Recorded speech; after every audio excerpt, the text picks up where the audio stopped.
ओम गणेशाय नमः। ओम श्री गुरुवे नमः। ओम नमः शिवाय।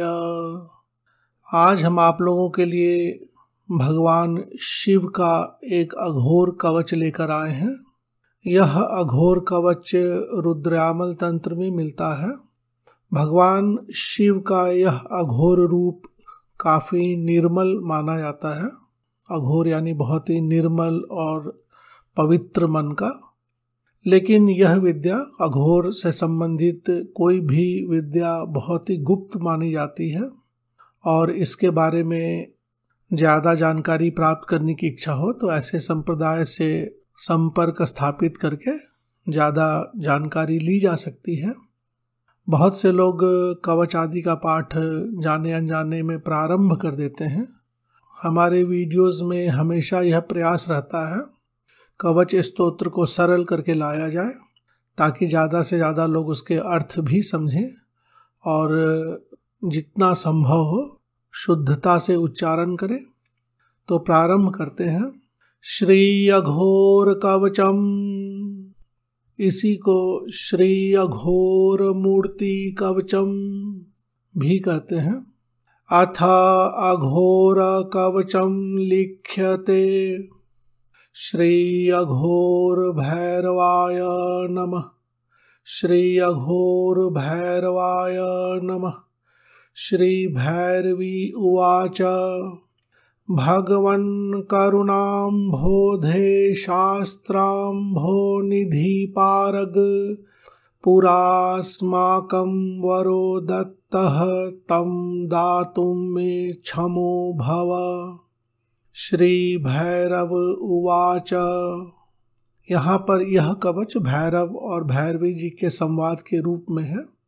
सत्यं पुरा वरो दत्तो वरं वरय पार्वती यत् किंचिन्मनस इष्टं स्यात् तद्दातुं ते क्षमो असम्यहम्। श्रीदेवी उवाच अघोरस्य महादेव कवचं देव दुर्लभं शीघ्रं मे दयया ब्रूहि यद्यहं प्रेयसी तव।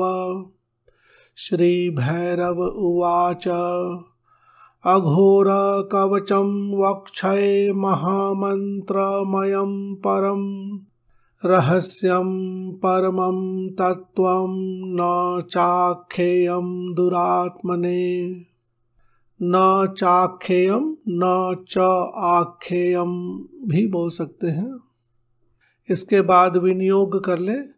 विनियोगः अस्य श्री अघोर कवचस्य महाकाल भैरव ऋषिः अनुष्टुप छंदः श्रीकालाग्नि रुद्रो देवता क्षमिं बीजं क्षमां शक्ति क्षमः कीलकम्। श्री अघोर विद्या सिद्ध्यर्थं कवच पाठे विनियोगः।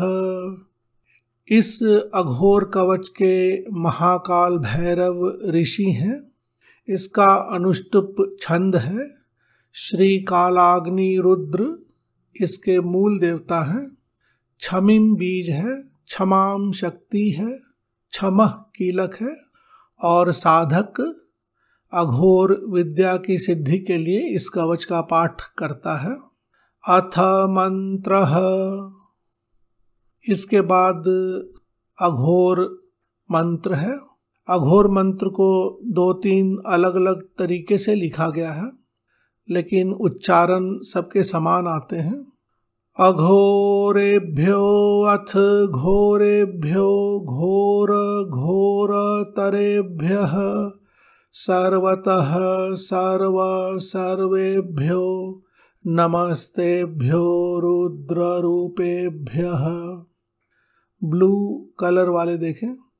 अघोर एभ्यो अथ घोरेभ्यो घोर घोर तरेभ्यः सर्वतः सर्व सर्वेभ्यो नमस्तेभ्यो रुद्र रूपेभ्यः। एक और अलग से मंत्र है जिसमें एक शब्द में अंतर है। ओम अघोरेभ्यो अथ घोरेभ्यः घोर घोरतरेभ्यः सर्वतः सर्वेभ्यो नमस्ते अस्तु रुद्ररूपेभ्यः। दूसरी लाइन में कहीं नमस्तेभ्यो है और कहीं नमस्ते अस्तु शब्द है। इसके बाद भगवान शिव के अघोर रूप का पूजन कर लें। कहीं से ध्यान मंत्र मिलता है तो ध्यान कर लें, पूजन कर लें। फिर मूल कवच का पाठ प्रारंभ करें। मूल कवच। ओम अघोरो में शिवः पातु श्री में घोरो ललाटकम ह्रीं घोरो में अवताम नेत्रे क्लीं घोरो में अवताच्छति में अवताच्छति या अवताच श्रुति भी हो सकता है।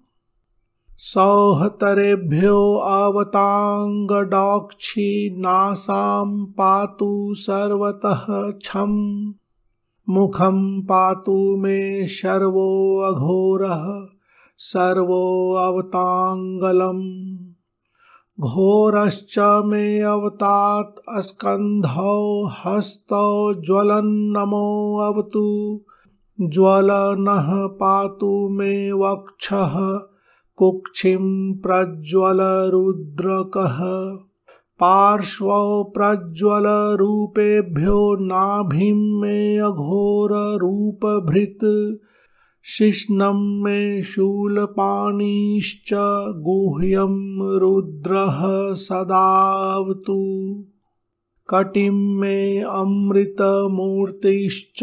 मेढ्रे अव्यान् नीलकण्ठकः उरुचन्द्रजटः पातु पातु मे त्रिपुरान्तकः जङ्घे त्रिलोचनः पातु गुल्फौ याज्ञीयरूपवान् अघोरो अङ्घ्रि च मे पातु पादौ मे अघोर भैरवः पादादिमूर्धपर्यन्तम् अघोरात्मा शिवो अवतु शिरसः पादपर्यन्तं पायान् मे अघोर भैरवः प्रभाते भैरवः पातु मध्याहे वटुको अवतु संध्यायां च महाकालो निशायां कालभैरवः अर्धरात्रे स्वयं घोरो निशान्ते अमृतरूपधृत् पूर्वे मां पातु ऋग्वेदो यजुर्वेदस्तु दक्षिणे यजुर्वेदस्तु यजुर्वेदः तु दक्षिणे भी बोल सकते हैं। पश्चिमे सामवेदो अव्याद उत्तरे अथर्ववेदकः आग्नेयाम् अग्निरव्यान्मां नैऋत्यां नित्यचेतनः वायव्यां रौद्ररूपो अव्याद ऐशान्यां कालशासनः ऊर्ध्वो अव्याद ऊर्ध्वरेताश्च पाताले परमेश्वरः दश दिक्षु सदा पायाद देवः कालाग्निरुद्रकः अग्नेर्मां पातु कालाग्निर्वायोर्मां वायुभक्षकः जलाद और वा मुखः पातु पथि मां शंकरो अवतु। इन श्लोक में अग्नि, वायु, जल और पृथ्वी से संबंधित चीजों से रक्षा करने के लिए कहा जा रहा है। अग्नेर्मां पातु कालाग्निर्वायोर्मां वायुभक्षकः जलादौर्वा मुखः पातु पथि मां शंकरो अवतु। निषन्नं योगधेयो अव्याद् गच्छन्तं वायुरूपभृत् गृहे शर्वः सदा पातु बहिः पायाद् वृषध्वजः सर्वत्र सर्वदा पातु माम् अघोरोऽथ घोरकः रणे राजकुले दुर्गे दुर्भिक्षे शत्रु संसदि द्यूते मारी भये राष्ट्रे प्रलये वादिना कुले अघोरेभ्यो अथ घोरेभ्यो अवतान् मां घोर भैरवः घोर घोरतरेभ्यो मां पायान् मन्मथ संगरे सर्वतः सर्व सर्वेभ्यो भोजनावसरे अवतु भोजनावसरे अवतु भोजन अवसरे अवतु भोजन के समय नमस्ते रुद्ररूपेभ्यो अवतु मां घोर भैरवः सर्वत्र सर्वदा कालं सर्वांगं सर्वभीतिषु हम यम रम लं वम शं शं सं हम लं छः अघोरकः हम यम रम लं वम शं शं सं हम लं छः अघोरकः अघोरास्त्राय फट् पातु अघोरो मां स भैरवः विस्मारितं च यत् अस्थानं अस्थलं यन्नाम वर्जितं तत्सर्वं माम घोरो अव्यान् माम् अथ अघोरः स भैरवः भार्यान् पुत्रान् सुहृद्वर्गान् कन्यां यद्वस्तु मामकं तत्सर्वं पातु मे नित्यं अघोरो माथ घोरकः अस्नाने अस्तवे जपे पाठे होमे अव्यात् छः अघोरकः अघोरेभ्यो अथ घोरेभ्यो घोर घोरतरेभ्यः सर्वतः सर्व सर्वेभ्यो नमस्तेभ्यो रुद्ररूपेभ्यः ॐ श्रीं ह्रीं क्लीं सौः क्षमं पातु नित्यं मां श्री अघोरकः ॐ श्रीं ह्रीं क्लीं सौः क्षमं पातु नित्यं मां श्री अघोरकः। मूल कवच यहीं तक है और इसी कवच की आप बार बार आवृत्ति कर सकते हैं। फलश्रुति अंत में एक बार अवश्य ही पढ़ना चाहिए। फलश्रुति में उस कवच स्तोत्र या सहस्त्र नाम जो भी हो उससे संबंधित बहुत सारी जानकारी दी हुई होती है जो उस स्तोत्र की सिद्धि में सहायक होता है। फलश्रुति इतीदं कवचम इतीदम इति इदम इति यानी समाप्त, इदम मतलब यहाँ, तो यहाँ समाप्त होता है।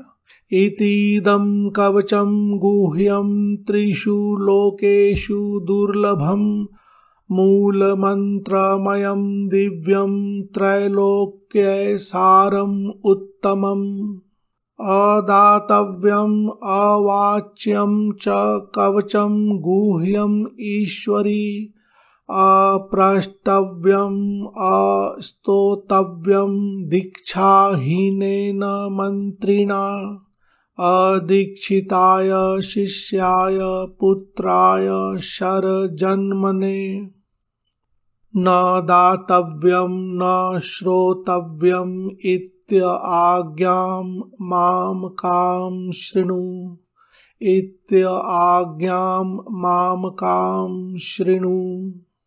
इस कवच को इधर उधर जाने अनजाने में नहीं देना चाहिए। परम श्री महिमानं च शृणु चास्य सुवर्मन अदीक्षितो यदा मंत्री विद्या गृध्नुः पठेद इदम, या विद्या गृध्नुः पठेत इदम सदीक्षित इति गेयो मांत्रिकः साधकोत्तमः। यः पठेन मनसा तस्य रात्रौ ब्राह्मे मुहूर्तके पूजा काले निशीथे च तस्य हस्ते अष्टसिद्धयः।